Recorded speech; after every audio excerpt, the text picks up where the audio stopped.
So I've just recently released my review of the film Whiplash, and for the soundtrack I managed to make an arrangement of all 7 tracks in a little over a week. Now you might be asking, how is this possible?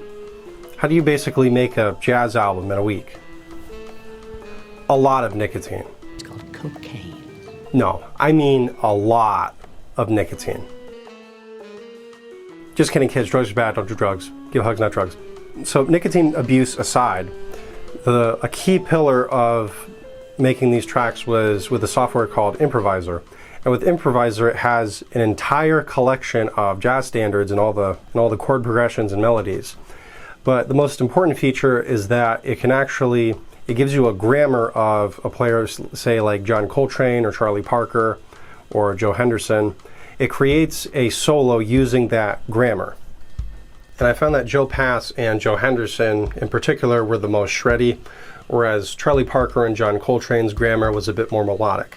And the way that I would use these is I would have the chord changes and then have that on a piano part or have it on a sax part. And I believe at one part I actually used it to put on the drums to have some variation and some unpredictability there. For sound design, I used a bit of Contact with Native Instruments Studio Drummer for drums, the Maverick piano for keys, and the Decent Sampler sax, which hands down I found to be the best VST for creating a sax sound as close as possible. The other thing about the Decent Sampler sax is you're going to want to increase the velocity quite a bit in order for the notes to fully articulate and feel clean.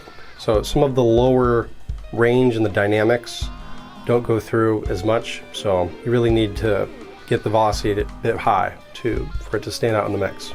I found that in order to get the MIDI to actually work from Impro-Visor into your DAW like FL Studio, at least I found this, I had to export the MIDI from Impro-Visor then into a program called Tux Guitar, which is used for tabs of all things, and exported the MIDI from there, and then it worked. I'm not sure why this is the case. I don't understand why it couldn't just go out of Impro-Visor, but nonetheless this seemed to fix the glitch for me. So a huge resource that helped me get a grasp of the dynamics of jazz drums was a book called The Evolution of Jazz Drumming. And this essentially takes transcriptions of different jazz drummers and it puts it all into one resource for you to practice. And some time ago I actually transcribed them myself onto MIDI just so I would get that feel of jazz drums. And I found that that really helped get a sense of feel of jazz drumming. So while scoring the drums for this track, I would have all kinds of influences and kind of try to score as I went along to get a similar feel. Not exactly the same, but little bits and patterns here and there just to get that same kind of feel for the parts. Of course, on guitars, I used my handy Fractal XFX2. Was going for overdrive, you know, a pretty good amount of gain, but not too much.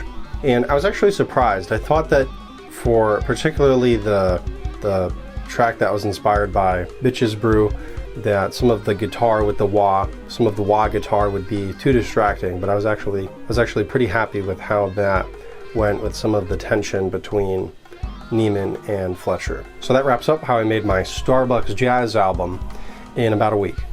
If you are interested in downloading the stems and project files, there is a link down below for the Gumroad at $1 a track.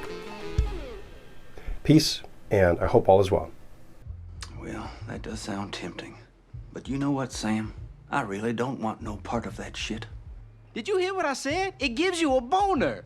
Hate to let you down, old friend, but I don't want to succumb to the temptations.